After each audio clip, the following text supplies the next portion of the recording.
네, 우리 오늘 예배소서 4장 말씀으로 하나님의 말씀을 같이 함께 나누겠습니다. 네, 오늘 좀 음향 문제가 있어서 이제 집에서 예배 드릴 때 약간 혼란이 있을 수 있는데요. 중간에라도 혹시 좀 약간 좀 안 좋으시면 얘기를 해주시면은 바로 또 같이 또 문제를 해결해 보도록 하겠습니다. 오늘 말씀 같이 나눌 텐데요. 우리 계속해서 이 교회에 대해서 같이 나누고 있습니다. 오늘 8번째 말씀으로 같이 나눌 텐데요. 우리가 지난 시간에 말씀을 생각해 보면 우리 주님께서 우리 삶에 원하시는 목적이 있다고 했어요. 이 일을 위해서 우리를 구원하셨고, 이를 위해서 우리를 자녀 삼으셨고, 이를 위해서 우리를 교회로 부르셨다고 했어요. 그래서 무엇을 원하시냐니까 우리가 한 몸됨을 힘써 지키면서 살아가기를 주님께서 원하신다. 우리 삶의 목적이 여기에 있다라는 말씀을 같이 나눴습니다. 하나님께서 우리 삶에 원하시는 그 하나님의 분명하신 뜻이 무엇이냐니까 무엇을 하든지 어디에 있든지 한 몸됨을 힘써 지키라는 거죠. 여기서 힘써 지키라는 말씀을 우리가 힘쓰다라는 단어에 대해서 살펴봤죠. 힘쓰다라는 거는 가장 우선순위를 다해서 가장 시급하게 그리고 가장 전력을 다해서 그 일을 하라라는 의미라고 했습니다. 그래서 우리 삶에 나타난 하나님의 분명한 뜻이 여기에 있어요. 한 몸됨을 힘써 지키는 것. 주님께서 교회로 부르셨고 교회를 한 몸으로 만드셨으니까 우리를 구원하셨다는 것 자체가 우리를 한 몸으로 만드셨으니까 이제 그 만든 그 세상 그 하나님 나라를 힘써 지키라라고 주님께서 말씀하십니다. 그래서 우리 삶을 향해서 하나님의 뜻을 우리가 헷갈릴 수가 없어요. 하나님의 뜻이 무엇인지 모르겠다 하시는 분은 에베소서 4장을 보시면 돼요. 무엇을 하든지 하나님의 관심사, 하나님께서 우리 삶을 보시는 그 하나님의 시각이 무엇이냐면 우리가 한 몸됨을 힘써 지키기를 원하신다는 거예요. 오히려 구체적으로 뭐 우리가 어떤 직장에 가든지 뭐 어떤 이런 선택들이 사실은 이게 거기에 하나님의 뜻이 거기 그런 것에 있는 게 아니에요. 하나님은 우리에게 자유를 주셨어요. 우리가 우리 세상의 좋은 것들을 누리도록 하셨고 우리가 우리 자유의지를 가지고 스스로 삶을 책임 있게 살아가도록 하신 거예요. 그런데 그런 가운데서 우리 하나님께서 우리 삶을 향한 그 하나의 목적, 그 초점이 뭐냐니까 무엇을 하든지 간에 어떤 선택을 하든지 간에 그 선택, 그 행동이 한 몸됨을 지키도록 애쓰는 데서 나와야 된다는 거야. 그래서 우리 삶의 가장 큰 가치가 뭐냐니까 한 몸됨을 힘써 지키기 위해서 우리는 살아가는 사람이라는 거죠. 이 성경은요 우리에게 아주 이런 얘기를 굉장히 다양하고 그리고 굉장히 설득의 언어로서 우리에게 많이 설명을 하고 있어요. 여러분 예수님께서 우리에게 주신 계명도 어떠합니까? 요한복음 13장 34절을 보시면 새 계명을 너희에게 주노니 너희가 서로 사랑하라 이렇게 말씀하셨어요. 여러분 예수님께서 서로 사랑하라는 말씀이 뭐 인류를 사랑하라, 뭐 박애주의 이런 걸 말하는 게 아니에요. 물론 이제 우리가 인류를 사랑하는 게 맞지만 예수님께서 여기서 서로 사랑하라고 말씀하시는 거는 내 안에 있는 너희들, 내 안에 내 한 몸으로 있는 너희들이 서로 사랑하라고 말씀하시는 거죠. 그래서 율법의 계명도 어떠합니까? 율법도 내 이웃을 내 몸과 같이 사랑하라고 하셨어요. 여러분 우리가 옆집 사는 사람을 뭐 이렇게 친절하게 대할 수는 있지만 내 몸과 같이 사랑할 수 없어요. 왜냐하니까 그 사람과 나는 몸이 다르죠. 그러나 교회에 들어오면은 다른 차원이 벌어지죠. 주님은 교회를 한 몸으로 만드셨어요. 그래서 교회의 지체를 사랑할 때 내 몸과 같이 사랑하게 되는 것이죠. 그래서 이 성경에서 나오는 이웃이 저 밖에 있는 불특정 다수를 말하는 것이 아니라 주님께서 한 몸으로 삼으신 이 교회를 말하는 거다라는 것을 우리는 이해할 수 있죠. 특별히 우리 지역교회가 중요합니다. 우리가 한 몸으로 살아가는 그 삶의 실체가 나타나는 삶이 뭐냐니까 주님께서 부르신 우리 각 지교회, 각 지역교회에 속한 우리 교회에서 한 몸됨을 실천하면서 살아가는 거예요. 그래서 우리 지금 이렇게 만난 것들, 우리 지금 여기 교회에 모인 어떤 상황들, 선택들이요, 개인마다 다 각자 나름의 사정이 있고 각자 나름의 어떤 뭐 맥락이 있을 수 있죠. 그런데 주님께서 우리 분명히 말씀에서 말씀하시는 거는 교회를 한 몸으로 만드셨다는 거예요. 그럴 때 우리가 좀 생각해 봐야 되는 거는 지역 교회로 우리가 이렇게 모여서 있는 것도 우리 주님의 뜻이라는 거죠. 여기에 모여서 너희는 이 교회에서 한 몸됨을 이루면서 살라고 우리를 특별히 부르신 거예요. 그래서 뭐 이렇게 우리 교회에 딱 왔지만 내가 선택해서 온 교회 이런 것보다는 주님이 부르신 교회, 주님이 불러서 이 한 몸됨의 신자로서의 삶을 실천하라고 부르신 교회라고 믿고 우리 지역 교회에서의 삶을 살아갈 수 있는 것이죠. 그러면 여러분, 우리가 한 몸됨을 힘써 지켜야 된다라고 얘기를 했는데 이 힘써 지키라는 말씀을 우리가 좀 생각해 보면은 또 한편으로 이렇게 생각할 수 있죠. 힘쓰라고 하니까 얼마나 많은 힘이 필요할까. 또 이렇게 생각할 수도 있죠. 지금 나는 힘이 없는데 지금 내 한 몸 지키기도 어려운데 내가 지금 교회를 위해서 힘써 지키는 게 얼마나 고단한 일이겠는가. 이게 얼마나 힘들고 나 같은 사람한테는 좀 불가능하게 느껴지고 너무 부담이 된다. 이런 생각을 우리가 할 수가 있습니다. 그런데 여러분, 주님께서 우리에게 교회로 살아라, 교회 한 몸됨을 힘써 지키라고 말씀하실 때 우리가 온전히 우리 능력으로 다 해야 된다, 이런 얘기를 하시는 게 아니라는 거예요. 주님은 우리가 한 몸됨을 지키며 살 수 있도록 우리에게 은혜를 주십니다. 한 몸으로 만드신 것도 은혜지만 또 그 한 몸됨을 지키라고 말씀하시는 그 명령이 있지만 그 명령을 지킬 수 있도록 주님은 우리를 그 명령을 지킬 수 있는 사람으로 만들어 주시고 그렇게 살아갈 수 있는 은혜를 더하신다는 거예요. 오늘 말씀을 통해서 우리가 어떻게 우리 같은 사람들이 이렇게 힘없고 자기 삶도 건사하지 못하는 나약한 사람들이 어떻게 우리가 한 몸됨에 힘쓸 수 있는지 오늘 말씀을 통해서 같이 살펴보기를 원합니다. 오늘 말씀에 보시면은 8절부터 이렇게 보시면 예수 그리스도께서 우리에게 선물을 주셨다라는 말씀을 하고 있어요. 그래서 이제 8절, 9절, 10절을 보시면 예수 그리스도께서 올라가셨다 이렇게 표현을 하죠. 이거는 이제 예수님께서 승천하신 모습을 표현하는 거죠. 그리고 또 어떻게 얘기를 합니까? 이 사로잡혔던 자들을 사로잡으셨다. 우리 저기 어디죠? 8절을 보시면 위로 올라가실 때 사로잡혔던 자들을 사로잡았다. 이게 무슨 말이겠습니까? 우리가 이 사단에 포로된 상태에 있었던 거죠. 죄의 노예, 죄를 짓지 못하는, 죄를 안 지을 수 없는, 그래서 이 죄의 노예 상태에 있었는데 예수님께서 십자가에서 죽으심으로 죄의 권세를 무너뜨리시고 우리를 어떻게 하셨어요? 우리를 속량하셔서 우리를 하나님 나라의 백성으로 삼으셨죠. 그래서 사단에게 사로잡혔던 자를 예수님께서 빼내오셔서 우리를 사로잡았다, 이렇게 말씀하고 계시는 거예요. 그런데 어떻게 주님은 사단에서 우리를 빼내오실 수 있으셨습니까? 했을 때 사단의 권세를 무너뜨리시고 사단에게서 승리하셨다라고 이 오늘 본문에서 우리에게 가르치고 있는 거죠. 오늘 본문에 이 묘사하는 모습은 전쟁에서 승리하신 그 왕의 모습을 묘사하고 있는 거예요. 그래서 예수님이 우리를 사로잡으셨다. 사단과의 전쟁, 그 죄와의 전쟁에서 이기시고 우리를 빼내오셨다라고 우리에게 예수님의 그 십자가 사역에 대해서 설명하고 있는 거죠. 예수님이 십자가 사역을 통해서 마치 뭐와 같냐니까 승리하신 왕과 같다라고 우리에게 가르치고 있습니다. 그래서 이 올라가셨다라는 것은 뭐예요? 승천하신 예수님의 모습을 이렇게 빗대어서 표현하는 건데, 이게 하나의 예수님이 승리하신 모습이다. 승리하셔서 우리의 왕이 되셨다라고 이런 비유로서 예수님의 십자가 사역을 설명하고 있는 것이죠. 그래서 여러분, 우리의 구원은 또 한편으로 어떤 모습이 있습니까? 예수님이 승리하신 왕으로서 우리를 포로였던 우리를 빼내오셔서 하나님 나라 백성으로 삼으신 거죠.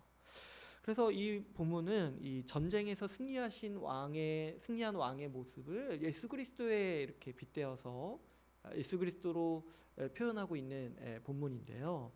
근데 한번 여러분 생각해 보시면 7절 8절을 보면 이런 언급이 있어요. 그리스도께서 선물의 분량대로 은혜를 주셨다. 사람들에게 선물을 주셨다라고 말씀하고 있어요. 이것도 이제 전쟁의 비유를 가지고 예수님이 하시는 사역을 설명하고 있는 거예요. 뭐냐니까 여러분, 전쟁에서 왕이 승리한 다음에 반드시 하는 게 뭐냐면은 전리품을 나눠주는 거예요. 그게 이제 고대 사회에서 왕이 칭송받을 수 있는 이유인 거예요. 전쟁에 승리한 다음에 근데 이제 왕이 혼자 싸워서 승리한 게 아니잖아요.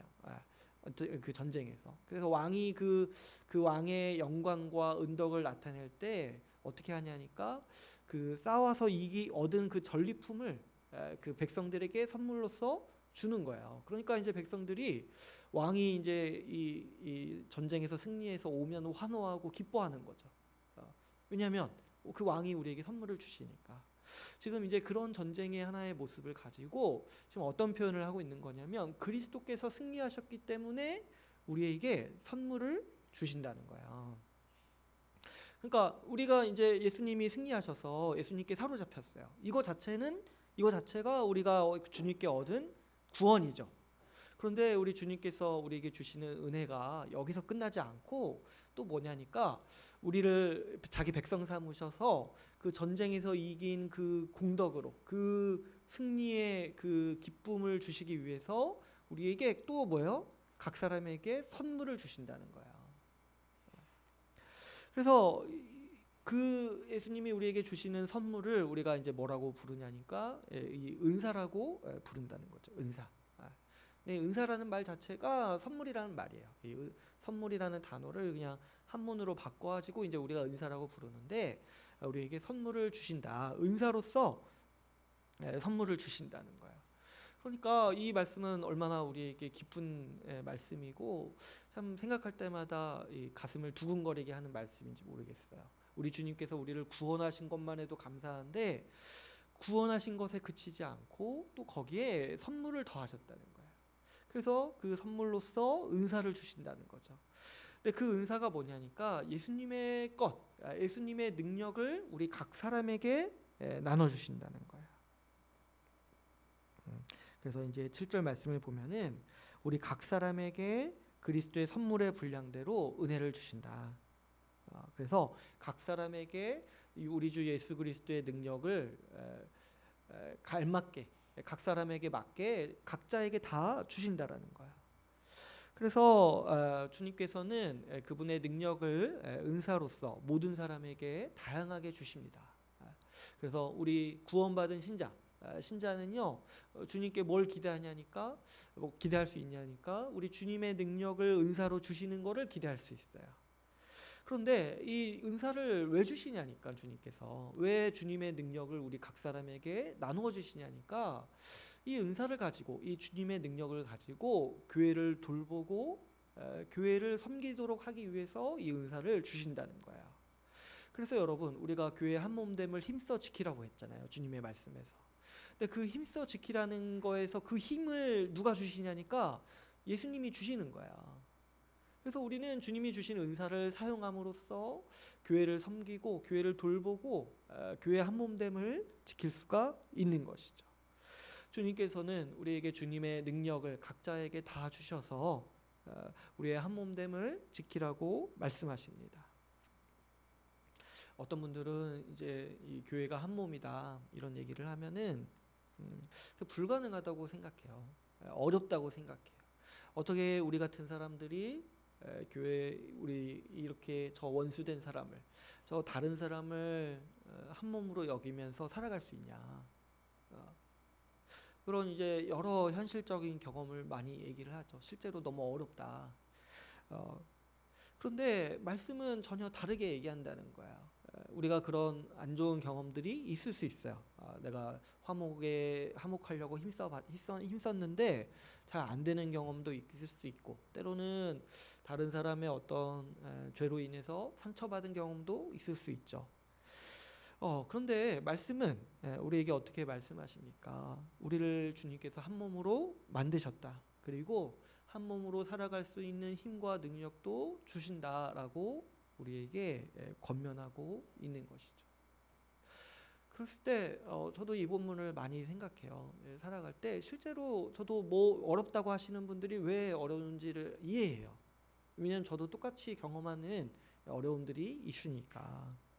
그런데 이게 결국에는 믿음의 문제라는 거죠.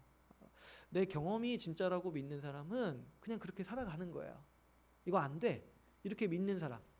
나는 그렇게 살 수 없어. 이렇게 믿는 사람. 자기가 백조인데도 오리라고 믿는 사람은 죽을 때까지 오리로 살아가는 거예요. 그런데 우리 주님의 말씀이 진짜라고 믿는 사람. 그래, 내가 현실은 아닌데, 나는 또 그런 사람이 아닌데, 우리 주님이 나를 의로운 자로 만드셨어. 우리 주님이 나를 교회로 만드셨어. 우리 주님이 나에게 이미 능력을 다 주셨어 라고 믿는 사람은 그렇게 살아갈 수 있는 힘과 위로와 소망을 갖게 되는 것이죠.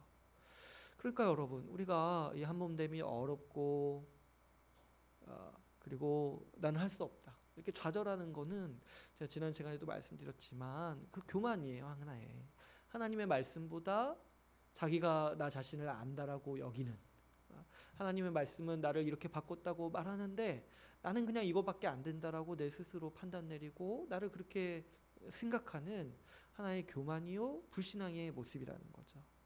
이게 믿음의 문제예요, 여러분. 하나님의 말씀을 믿느냐, 내 경험을 믿느냐.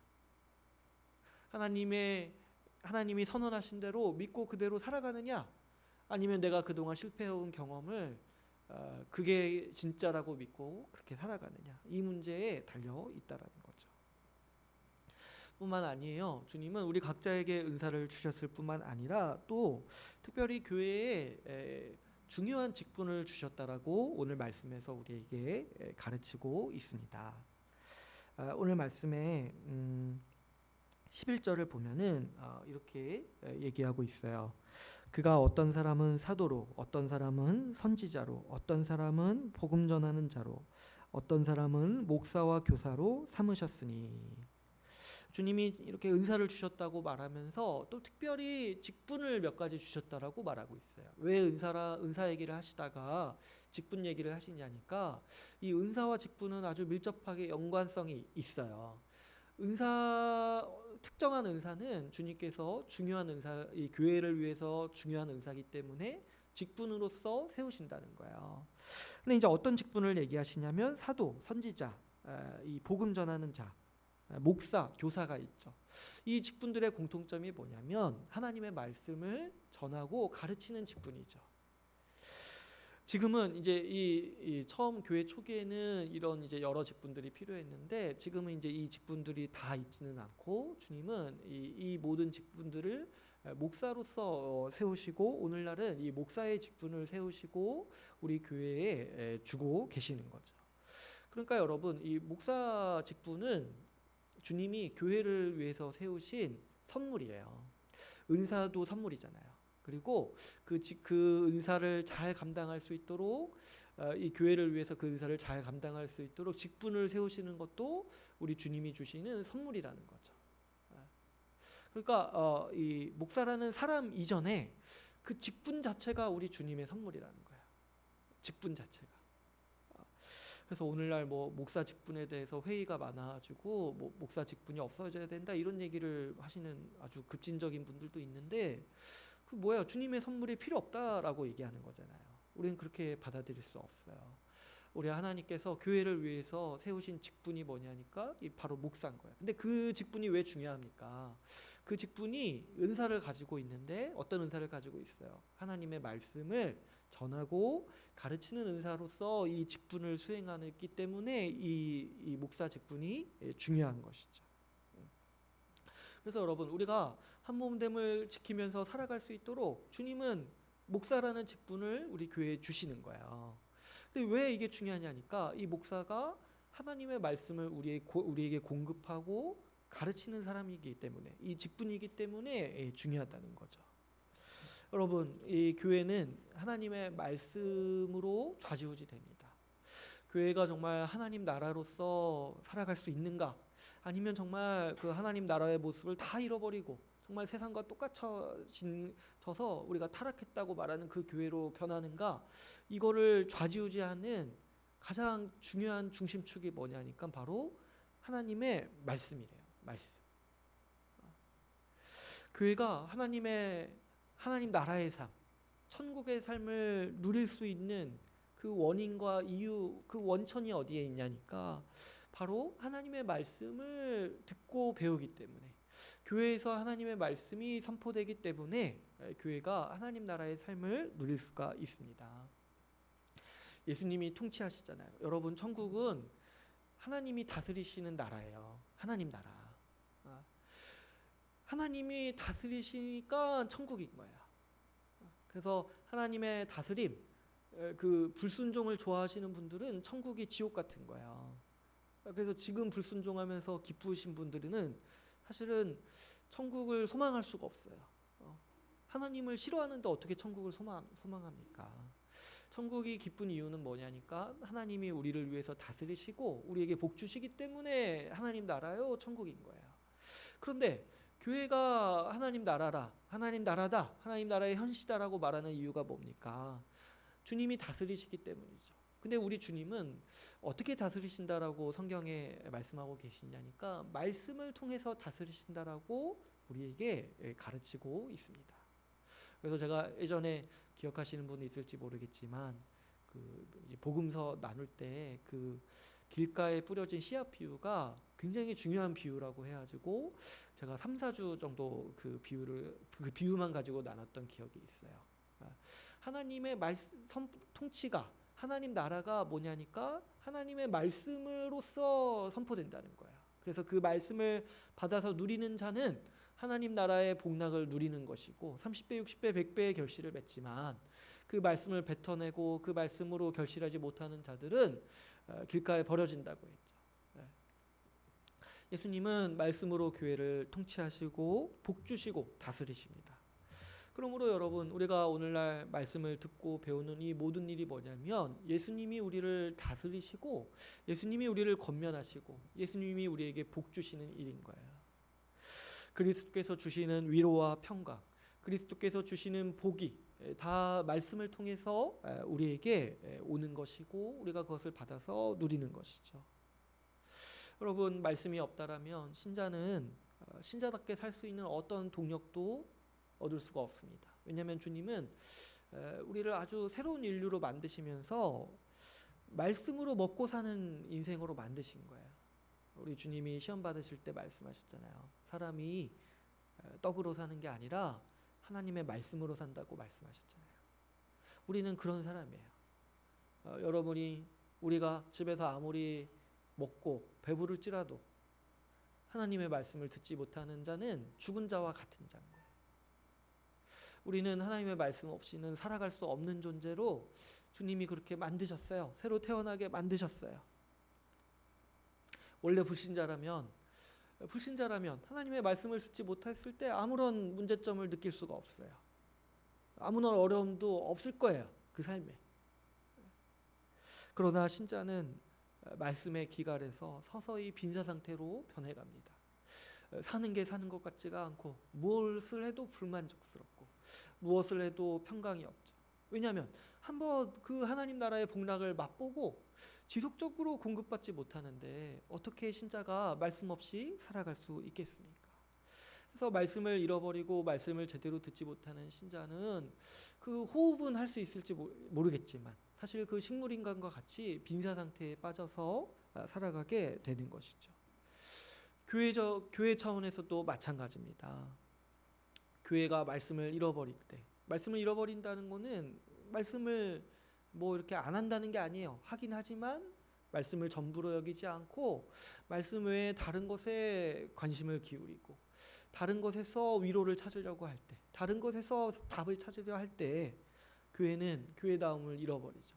하나님 나라로서 세우신 교회의 모습을 잃어버리는 거예요. 그래서 세상과 별반 다를 곳이 없는 곳으로 교회는 변질되기 쉬운 것이죠. 오늘날 우리가 근심하는 그리고 염려하는 교회의 모습들이 있어요. 교회가 어렵다 하는 그 교회의 모습들의 가장 중요한 원인이 어디 있냐니까 하나님의 말씀에서 떠났기 때문에 우리가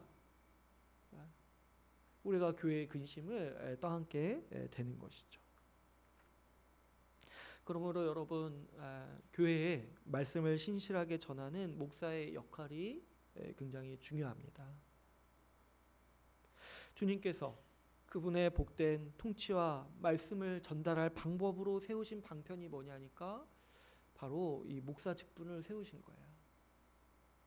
저도 옛날에 이게 이해가 안 갔어요. 옛날에 저도 그냥 내가 말씀 보고 내가 그냥 말씀 깨달으면 되는 거 아니냐. 그러면 내가 신앙생활 하는데 무슨 문제가 있는가. 맞아요. 그것도 맞아요.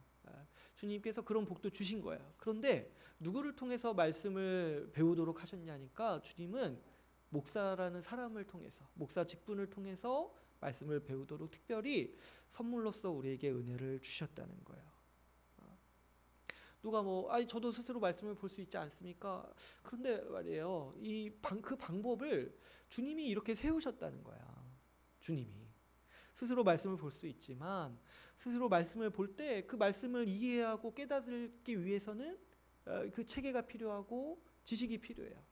그 지식을 누구한테 배워야 되는 거냐니까 그것을 훈련받은 사도적 가르침에 의해서 훈련받은 목사를 통해서 배우도록 주님께서 이 질서와 체계를 세우셨다는 거죠. 그래서 우리는 주님께서 세우신 질서와 우리에게 복 주시려는 통로가 여기에 있다는 것을 인식할 수 있어요. 하나님은 목사를 통해서 주님의 말씀을 전하도록 하셨고 배우도록 하셨고 가르치도록 하셨어요. 이것이 하나님의 방법이고 하나님께서 세우신 이 교회의 질서라는 거죠. 그래서 목사 직분은 굉장히 중요합니다. 목사는 말씀을 가르치고 전하는 사역에 전념해야 돼요. 그래야지만 교회가 하나님 나라로서 세워질 수 있고 하나님 나라로서의 면모를 갖출 수 있게 되는 것이죠. 말씀으로 우리가 복을 누리고 말씀으로 우리가 신자답게 살아갈 수 있게 되고 말씀으로 하늘의 능력으로 살아갈 수 있게 되는 것이죠. 말씀이 없다면 우리의 삶은 금세 공고해지고 신자로서의 삶은 금세 피폐해지기 마련인 겁니다. 저는 이제 그 말씀선교센터 사역도 하고 그래서 이제 그냥 보통보다는 좀 더 많이 여러 목사님들을 만나요.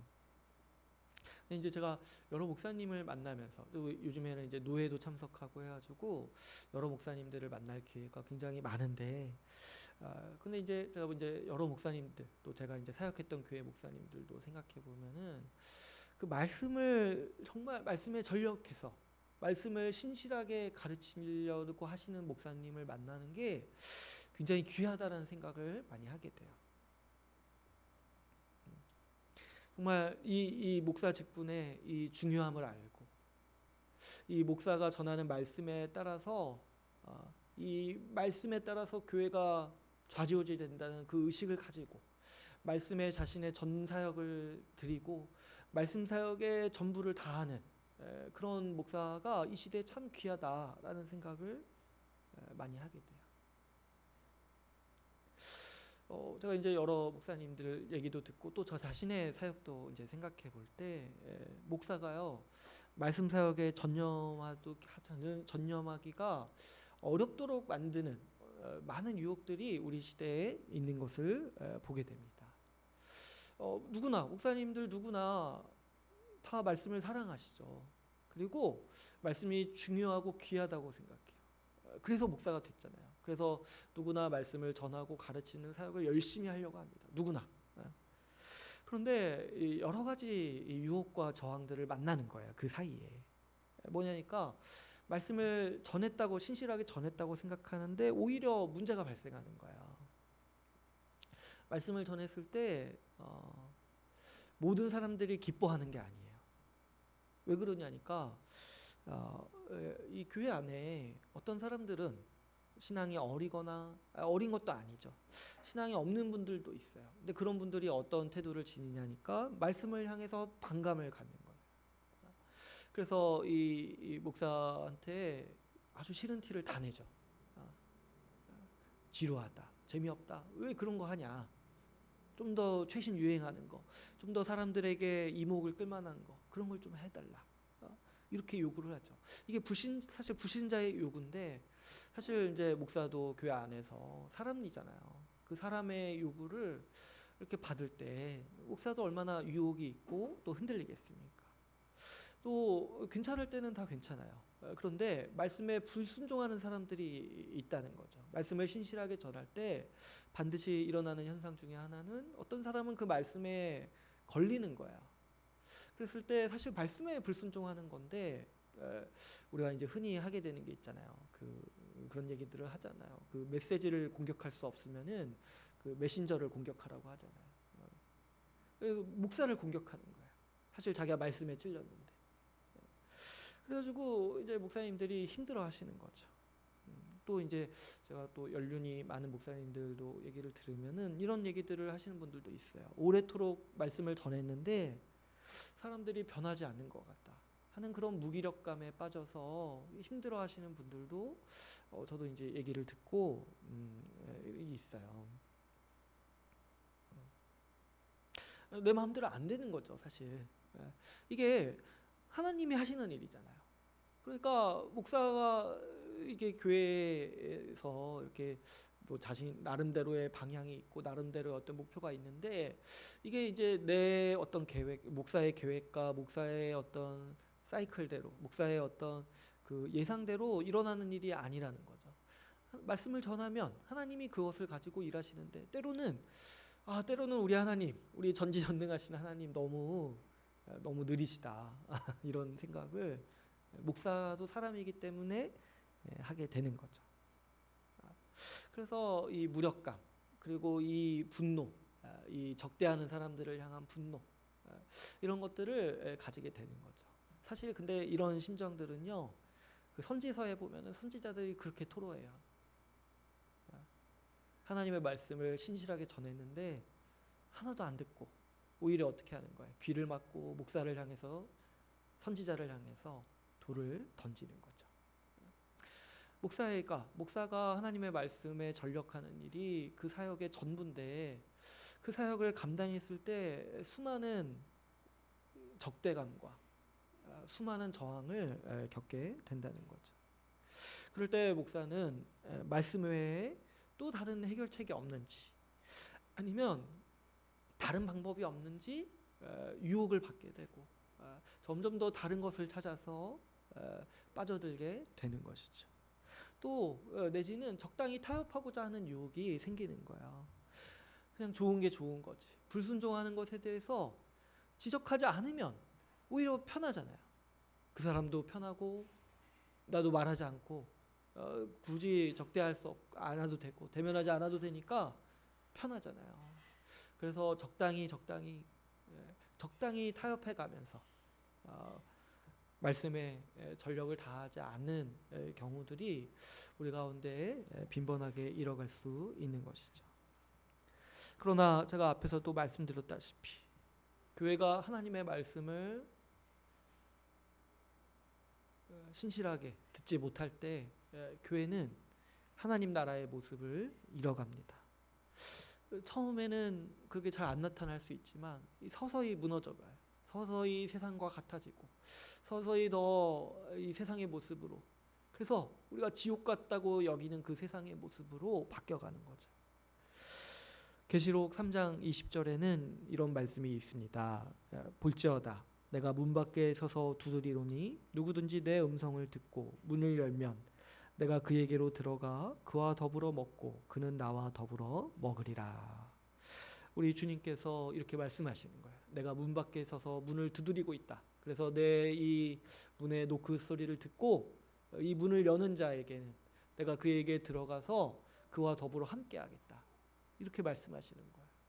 근데 이 말씀이 옛날에 제가 전도할 때 전도지에 있었어요. 그래서 나중에 이렇게 복음을 전한 다음에 주님의 이 요청에 응답하면 주님을 받아들이게 된다. 이렇게 이제 말을 하려고 이 전도지에 이 말씀을 이제 써놨었어요. 그런데 놀라운 것은 이 말씀은 불신자들을 향해서 하시는 말씀이 아니에요. 이 말씀은 교회에 하시는 말씀이에요. 특별히 요한계시록 3장에서 이 라오디아 교회에 하시는 말씀이에요. 라오디아 교회. 라오디아 교회는 그 말씀에 보면 부자 교회였다고 해요. 자신들이 부자라고 생각하는 교회라고 했다고 해요. 그래서 아마 건물도 휘황찬란하고 아주 그 생활 수준도 굉장히 높았었을 것 같아요. 자신을 스스로 부자라고 여긴다고 하니까요. 근데 주님은 뭐라고 말씀하시냐니까 너희 실상은 가난한 자들이라는 거야. 왜 그렇습니까? 왜? 지금 우리 주님이 어디 계시는 거야? 그 교회 밖에 계시는 거야. 나는 부자고 나는 주님의 복을 받아서 부자입니다 라고 이렇게 교회를 스스로 자랑하고 기뻐하지만 저 이 수많은 사람을 보십시오. 저 굳건한 건물을 보십시오. 이렇게 자랑하지만 그 교회에 뭐가 없었냐니까 우리 주님의 말씀이 없었다는 거예요. 그래서 우리 주님은 뭐라고 말씀하십니까? 내가 너희 문 밖에 서서 문을 두드린다 라고 말씀하시는 거예요. 얼마나 비참한 교회의 모습입니까? 우리가 예배하는데 주님이 문 밖에서 문을 두드리신다. 이 교회의 모습이 어떻게 일어납니까? 우리가 주님의 말씀을 외면할 때 주님은 문 밖에 서서 문을 두드리신다는 거예요. 우리가 이런 비참한 교회의 모습으로 가지 않도록 우리는 우리 주님의 말씀을 우리 교회의 전부로 여기고 우리가 주님의 말씀에 신실하도록 살아야 하는 것이죠. 특별히 목사가 중요합니다. 목사가 흔들리지 않아야 돼요. 목사가 전력을 다해야 돼요. 유혹이 있고 저항이 있어도 흔들리면 안 되는 거죠. 저 개인적으로도 교회를 개척하고 또 목사가 되려고 했던 가장 이제 큰 원동력이 뭐냐면 하나님의 말씀이죠. 하나님의 말씀에 순종하는 교회를 세우고 싶어서 목사가 되고 이 교회를 같이 하자고 세우자고 우리 여러분들과 만나고 교제했던 거죠. 저는 아직 어린 목사예요. 앞으로 어떻게 될지 모르는 사람이에요. 아직 사역 시작한 지도 얼마 안 됐고 그렇게 경험이 많지도 않은 목사예요. 그래서 저를 향해서 저는 이런 목사입니다 이렇게 말할 수가 없죠. 앞으로 어떻게 될지 모르니까.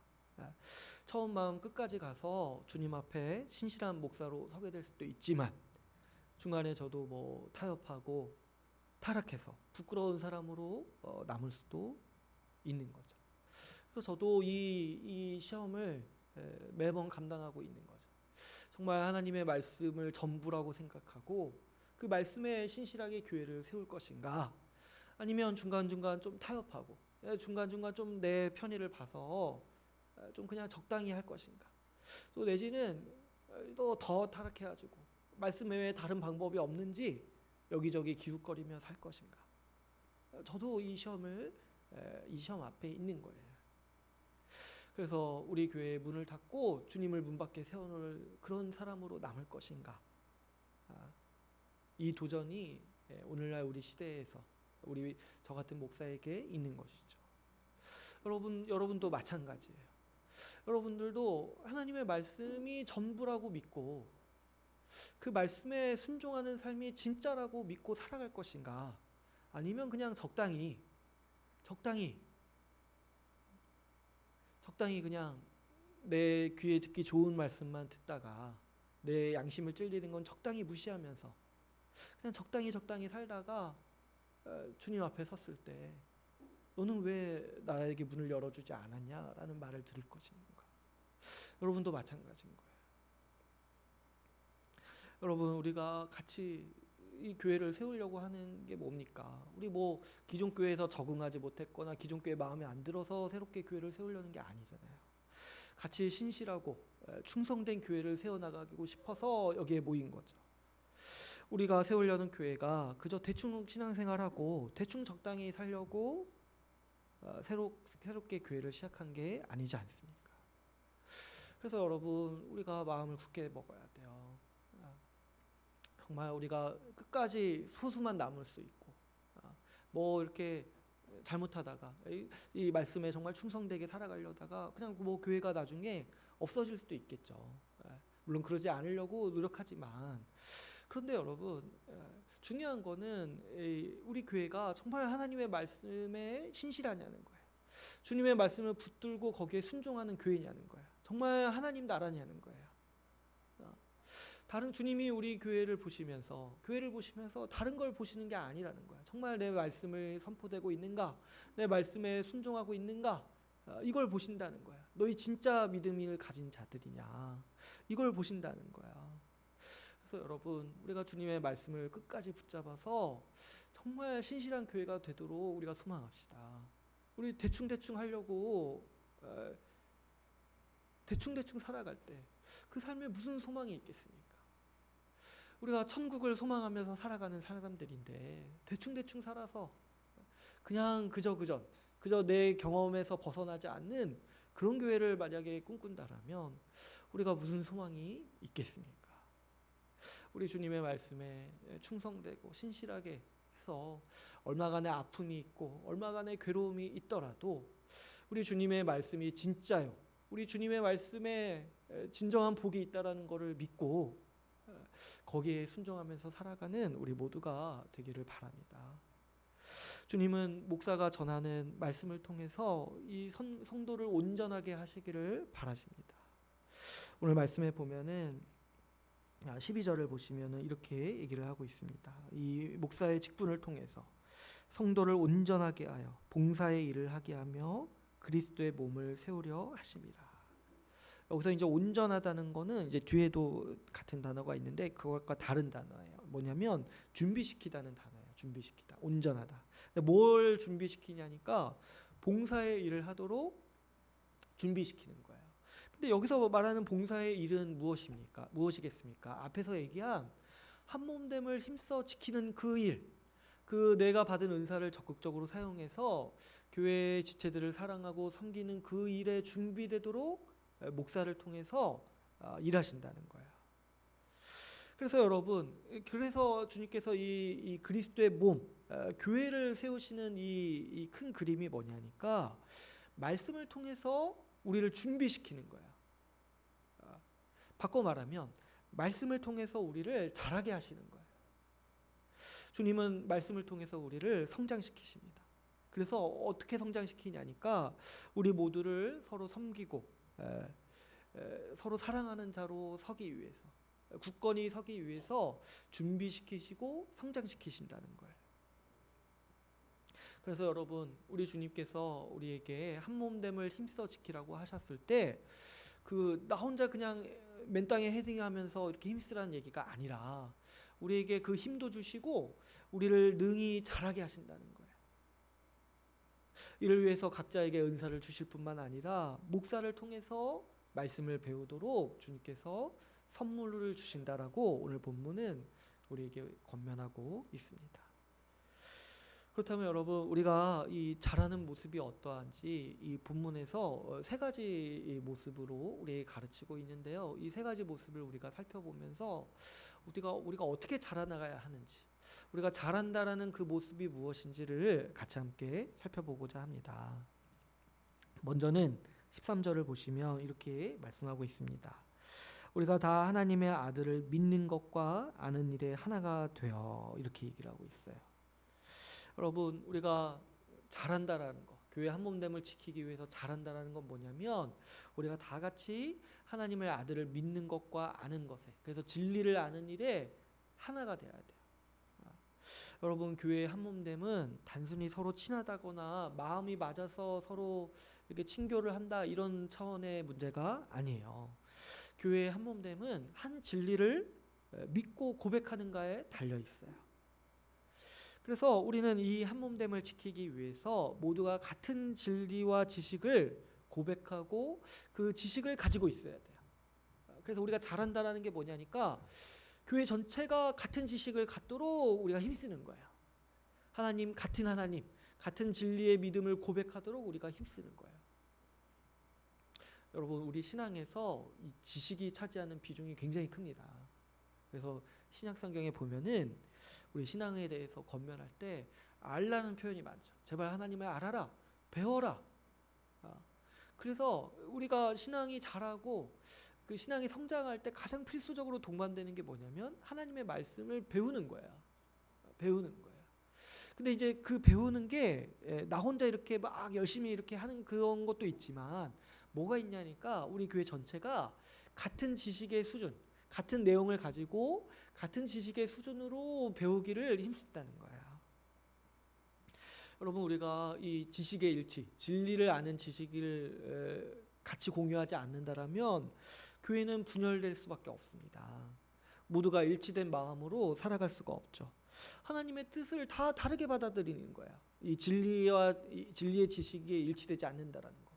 제가 분명히 하나님의 말씀이 분명히 우리에게 말씀하는 바가 우리 교회 한몸됨을 지키는 거라고 했어요. 근데 여기까지 말하기까지 수많은 지식들이 필요해요. 체계적인 지식과 성경적 지식들이 필요해요.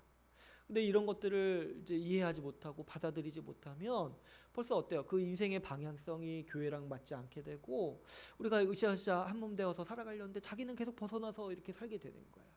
그러니까 지식이 같지 않으면 마음도 같아질 수가 없는 거죠. 또 우리가 같은 지식을 갖고 있지 않으면 교회 질서를 세울 수가 없습니다. 교회의 모든 질서는 성경적 원리에 따라서 세워집니다. 그리고 각 사람이 이에 순종할 때 질서가 확립될 수 있어요. 그래서 이제 처음 오신 분들은 아직 잘 모르니까 어느 정도 이렇게 허용해 주는 게 있지만 우리가 점점 배우면서 이 교회의 질서가 왜 있는지 이해시키고 이것들을 순종하도록 따르도록 이렇게 요청하는 거죠. 그런데 이 지식을 모른다라면 교회에서 이 질서를 어기고 마음대로 행동하면서 이 교회의 한몸됨을 결국에 해칠 수밖에 없게 되는 거죠.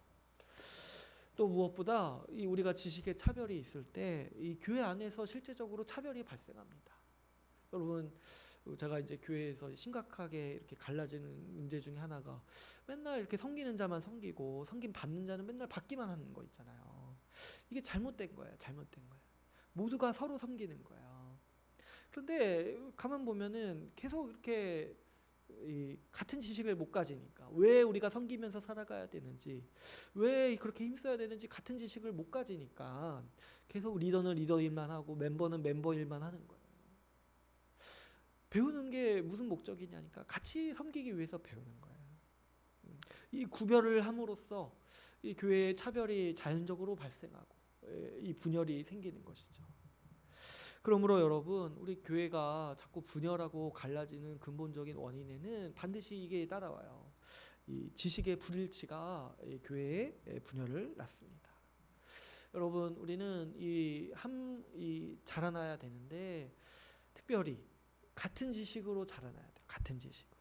그래서 이를 이루기 위해서 우리가 교회에서 모든 공적 모임에 참여해야 된다라고 얘기를 하는 거예요. 우리 성경을 가르치는 모든 모임, 공적으로 가르치는 모든 모임, 주일 예배와 우리 특별히 금요 모임이 있습니다. 이 모임에 반드시 참여해야 되는 이유가 뭐냐면 같은 지식 수준을 가지고 같은 마음으로 같은 질서를 세우기 위해서 우리가 이 모임에 반드시 빠지지 말고 참여해야 하는 것이죠. 또 모두가 같은 지식을 갖추도록 헌신해야 돼요. 여러분, 이제 처음 오신 분들이나 새로 오신 분들은 기존에 우리가 가지고 있던 지식, 이 진리 체계를 배우도록 힘써야 되는 거죠. 그래서 우리가 복음의 기초도 하고 교회론도 배우는 거예요. 우리가 기존에 같은 방향으로 가기 위해서 같은 지식의 수준에 이르기까지 우리가 배우는 거죠. 또 그뿐만이 아니에요. 기존에 계신 분들도 여기에 섬기셔야 돼요. 새로 오신 분들이나 먼저 배웠던 분들이 새로 오신 분들을 가르치고 또 우리 자라는 아이들도 계속해서 가르쳐야 돼요. 왜냐? 같은 지식에 이뤄야지 한 몸으로 살아갈 수 있으니까. 그래서 우리 모두가 힘써야 돼요. 아직 처음 오시거나 좀 오신 지 얼마 되지 않은 분은 같은 수준에 이르도록 빨리 이제 더 힘써야 되고, 기존에 있는 분들도 계속 이제 자신이 그렇게 살아가고 있는지 점검하고 또 새로 오신 분들이 같은 지식의 수준을 갖도록 헌신해야 하는 것이죠. 돕고 가르쳐야 하는 것이죠. 두 번째로 보시면 13절에 이렇게 말씀하고 있습니다. 14절을 보시면 이는 우리가 이제부터 어린아이가 되지 아니한다 이렇게 돼 있어요. 13절에는 어떻게 얘기합니까? 온전한 사람이 되도록 한다고 돼 있어요.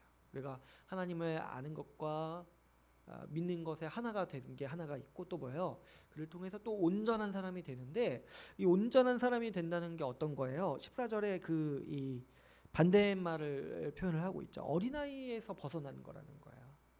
그러면 이제 어린아이의 모습이 어떤 모습입니까? 이 14절을 보시면 사람의 속임수와 간사한 유혹에 빠져서 온갖 교훈의 풍조에 밀려 요동하지 않게 하려는 거라는 거예요. 그러니까 그 어린아이의 특징이 있는데 그게 뭐냐면 누가 말하면 그걸 그냥 고지고대로 따른다는 거야. 그거를 분별하지 못한다는 거죠. 그래서 신앙적으로 어린아이다라고 하는 건 뭐예요? 이 잘못된 교훈의 풍조에 속아서 이리저리 흔들리는 사람을 말하는 거죠.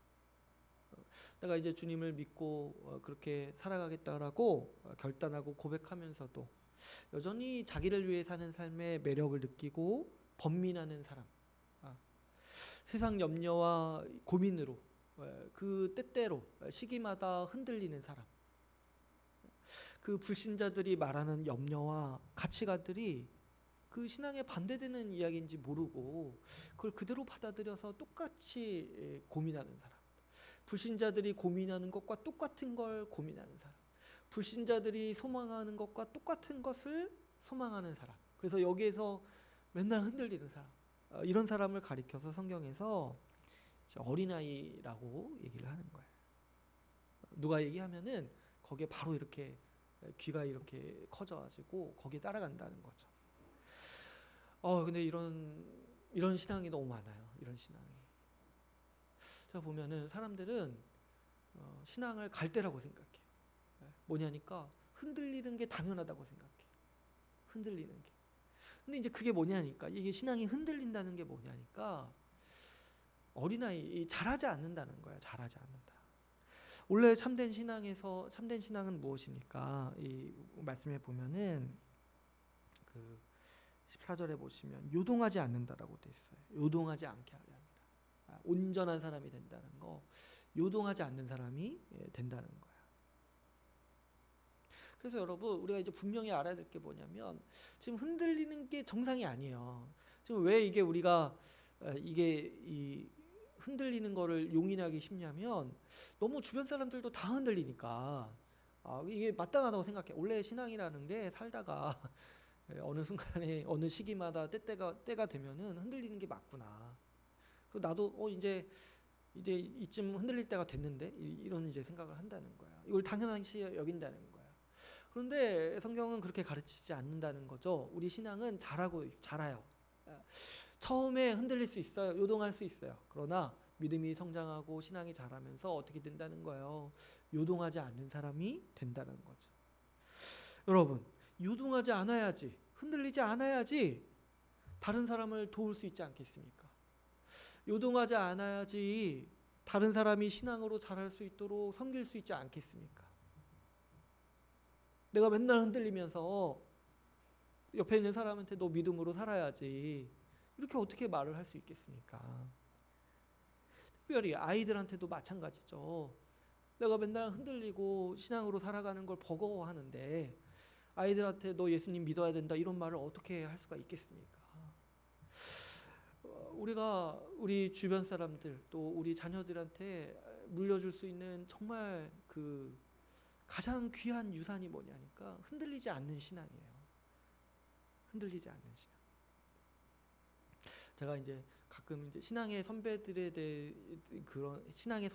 대한 훌륭한 신앙의 선배들의 전기들을 볼 때가 있는데 특이하게도 그 신앙의 아주 우리가 본받을 만한 어떤 신앙인 그 선배들의 그 전기를 어떤 분들이 보통 많이 쓰냐니까 그 자녀들이 많이 써요. 자녀들이. 그래서 막 자기 부모에 대해서 얘기를 하는데 그런 거야. 부모가 내가 어렸을 때부터 지켜봤는데 부모가 사랑으로서 섬기면서 살아갔던 삶이 자신에게 큰 위로가 된다는 거예요. 내가 어떻게 살아가야 될지 고민하고 힘들 때 근데 부모님을 생각해 보면 내 부모님이 흔들리지 않고 사람들을 섬기고 사랑하면서 살았던 삶이 나에게 유산이 되어서 내가 오늘날 신앙인으로서 살 수 있는 큰 원동력이 된다고 고백하는 글들을 제가 많이 보게 됩니다. 여러분, 흔들리지 않는 신앙이 우리 지체들을 세울 수 있고 우리 자녀들을 신앙으로 인도할 수가 있는 거예요. 우리가 흔들리지 않기 위해서 배우는 거예요. 여러분, 이 진리의 지식이 우리의 신앙을 견고하게 세워갑니다. 왜 우리가 자꾸 흔들리냐니까 배우지 않아서고 배워도 그 배운 지식을 의존하지 않으니까 자꾸 흔들리는 거예요. 하나님의 말씀이 진짜라고 자꾸 받아들이지 않고 배워도 배운 것처럼 행동하지 않는 게 뭐냐면 자꾸 뒤로 흘리는 거야. 우리가 이 진리의 지식을 배우는 목적 중에 하나가 뭐냐면 이 견고한 신앙, 온전한 사랑, 흔들리지 않은 신앙으로 자라기 위해서죠. 특별히 함께 배우는 일이 그래서 중요합니다. 주변에 어린아이밖에 없으면 나도 어린아이 수준에서 더 잘할 수가 없어요. 나 맨날 듣는 얘기가 흔들리는 얘기인데 그걸 어떻게 내가 극복할 수 있겠습니까? 제가 여러 번 얘기를 하죠. 신앙이 흔들리고 싶으면 동창회 한번 갔다 오면 된다고. 그 세상 사람들이 추구하는 그 욕망과 그런 거 몇 번 들으면 아주 쉽게 흔들려요. 그런데 주변 사람들이 정말 하나님 말씀에 의지해서 정말 그 신앙의 고백들을 하고 열심히 살아가는 모습을 볼 때 나도 위로를 얻을 수 있고 나도 힘을 내서 살아갈 수 있는 거죠. 그래서 반드시 함께 배우는 게 중요한 거예요. 함께 배우고 함께 같이 살아가는 게 중요한 것이죠. 여러분, 이걸 소망하십시오.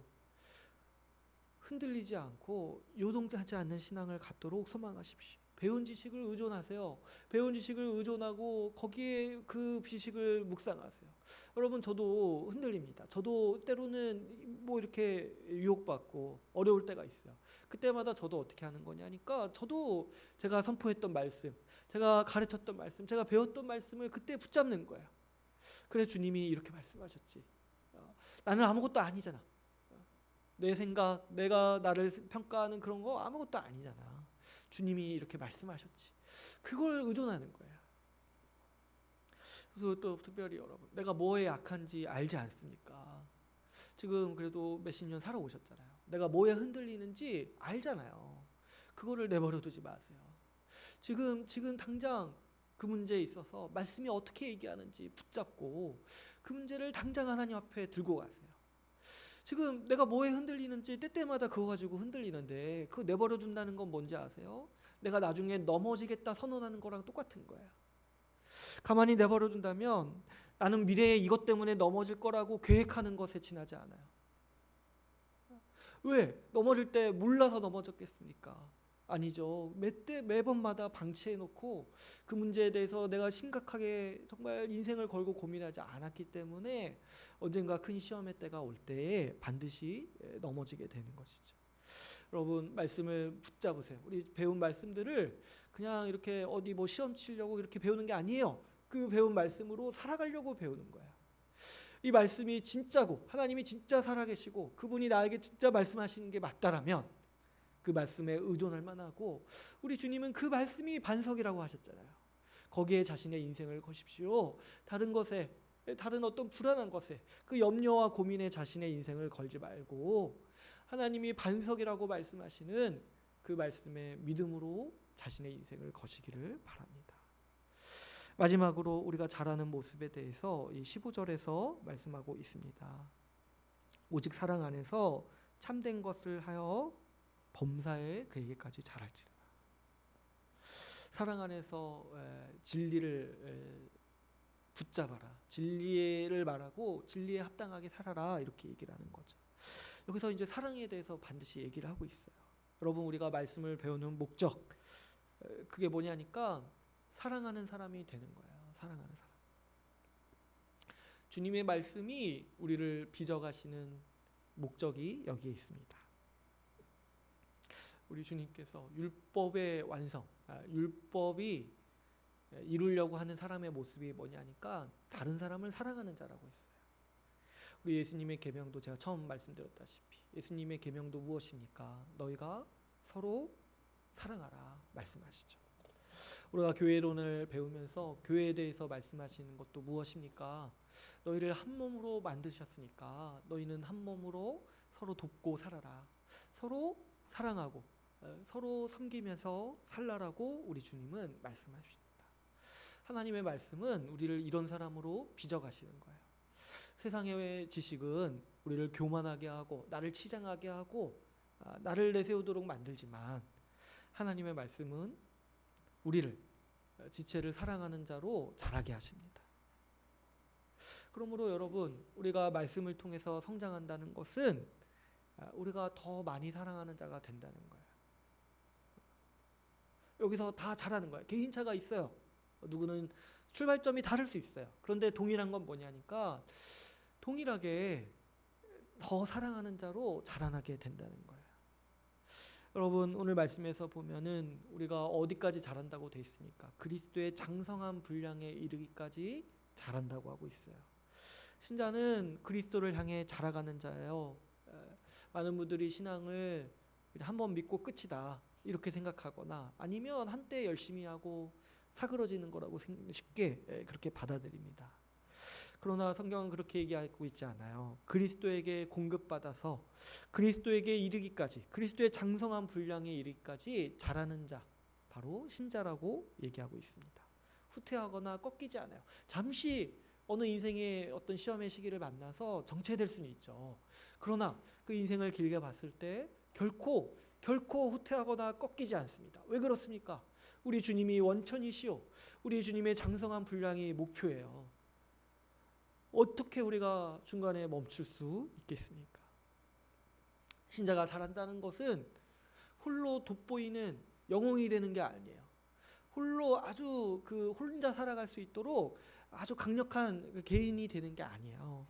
신자가 자란다는 거, 그리스도의 장성한 분량에 이른다라는 거는 다른 사람을, 우리 지체를 더 사랑하는 자가 된다는 것이죠. 그래서 이전에는 이거 개인차가 있어요. 이전에는 내가 바로 근거리에 있는 사람밖에 못 봤다라면 이제 마음이 더 넓어져서 이제는 더 멀리 있는 사람도 보게 되고 나와 정반대의 사람들도 내가 포용하게 되는 것이 신자가 자라는 방향이라는 거죠.